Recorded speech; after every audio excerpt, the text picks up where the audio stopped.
Oke teman-teman, langsung aja kita mulai. Di sini aku sudah siapkan daun bawang. Ini kalau nggak salah banyaknya itu sekitar 7 batang. Kemudian ini kita iris tipis-tipis seperti ini dan ini bisa kita sisihkan dulu ya.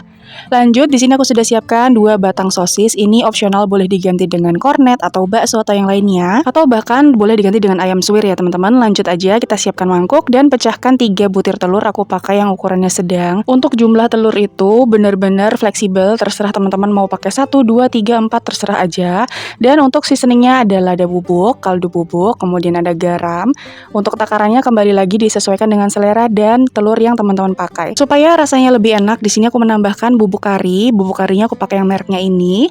Lanjut aja, kita kocok telurnya ini sampai semua bumbunya juga tercampur rata ya teman-teman. Kalau sudah, langsung aja masukin daun bawang yang tadi sudah kita iris tipis-tipis dan sosis yang sudah kita iris tipis-tipis juga seperti ini. Kita langsung aduk lagi sampai semuanya tercampur rata. Gampang banget kan prosesnya? Nah, pada tahapan ini teman-teman tuh sebenarnya wajib banget untuk koreksi rasanya. Kalau misalnya sudah pas ya boleh lanjut ke tahap selanjutnya, tapi kalau misalnya agak kurang asin, perlu ditambahkan lagi ya. Jadi supaya nanti tuh rasa yang kita hasilkan tuh bisa lebih enak. Oke lanjut, di sini aku sudah siapkan kulit lumpia. Nah, masalahnya kulit lumpia yang aku bikin tuh dalam bentuk gulungan seperti ini di tukang sayur. Jadi, aku punya 5 gulungan. Nah, gulungan yang pertama akan aku bagi menjadi 3 bagian. Ini bertujuan atau berfungsi sebagai pelapis di bagian tengah supaya nanti bisa lebih hemat kulit lumpia dan juga bisa mencegah kebocoran. Oke, langsung aja kita gerak cepat teman-teman. Di sini aku sudah siapkan teflon yang berisi minyak secukupnya. Kita hidupkan apinya di api sedang cenderung kecil. Kemudian siapkan 1 lembar kulit lumpia dan 1/3 kulit lumpia diletakkan di bagian tengah. Isi lalu lipat seperti ini dalam bentuk kotak ya teman-teman. Kalau sudah, lanjut aja kita masukkan ke minyak panas. Lanjut lagi, aku ulangin sekali lagi. Siapkan kulit lumpia 1 lembar dan 1/4 lembar di bagian tengah. Masukkan secukupnya isian.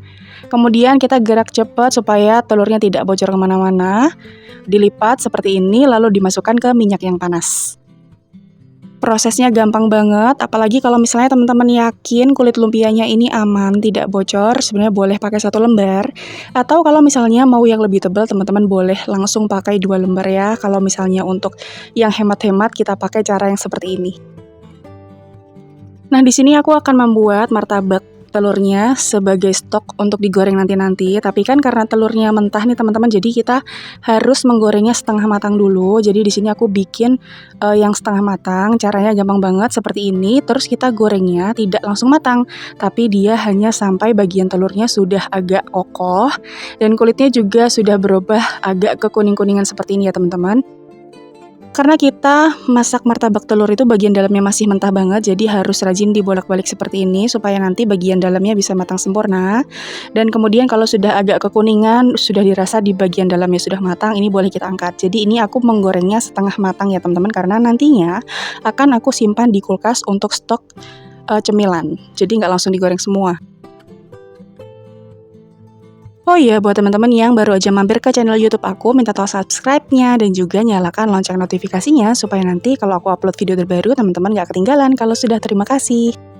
Ayo ulangin sekali lagi, stepnya sama, ambil kulit lumpia, diisi, kemudian digoreng. Nah, bagian yang ini aku akan menggorengnya sampai benar-benar matang. Jangan lupa dibolak-balik supaya tingkat kematangannya merata. Kalau misalnya sudah agak menggelembung, terus sudah golden brown, kulitnya sudah kecoklatan keemasan gitu, artinya dia sudah matang ya teman-teman. Seperti ini contohnya. Ini sudah cantik banget warnanya, tinggal kita angkat dan bisa kita sajikan.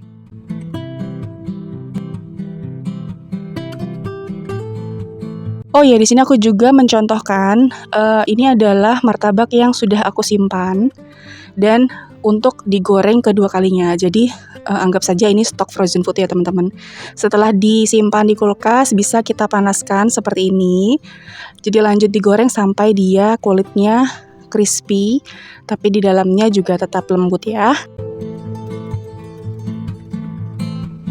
Ternyata ini enak banget, jadi walaupun kita membuatnya tidak dimasak bagian dalamnya, tapi dia tetap bisa disimpan untuk stok makanan di kulkas ya teman-teman. Jadi martabak telur itu kan memang enaknya digoreng dan dimakan langsung. Jadi kulitnya masih crispy, dalamnya tetap lembut, hangat gitu, enak. Dan udah deh, jadi ini dia hasilnya teman-teman, martabak telur. Prosesnya super duper gampang banget, satset pokoknya, bisa jadi cemilan yang hasilnya banyak, rasanya enak, dan di luarnya crispy tapi di dalamnya tetap lembut.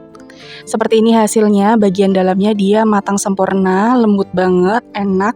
Apalagi kalau misalnya daun bawangnya banyak teman-teman, jadi rasanya makin mantap gitu deh. Disajikan dengan cabai rawit maupun dicocol saus seperti ini, makin mantap hasilnya. Bisa disuguhkan sebagai cemilan, bisa dijadikan isian snack box, ide jualan gitu, dan bisa juga dijadikan sebagai lauk makan. Pokoknya ini paket komplit dan gampang banget deh. Teman-teman wajib banget untuk kerikuk ini, karena ini enak, gampang, satset, hasilnya banyak, dan juga sehat. Untuk sebagai simpanan stok frozen food, teman-teman bisa menyimpannya di dalam tempat yang kedap udara, lalu siap untuk dibekukan, nanti digoreng sewaktu-waktu kalau teman-teman butuh. Oke teman-teman, sekian dulu video kali ini. Terima kasih ya udah nonton videoku sampai akhir. Selamat mencoba, semoga berhasil. Sampai jumpa di video selanjutnya. Wassalamualaikum, bye.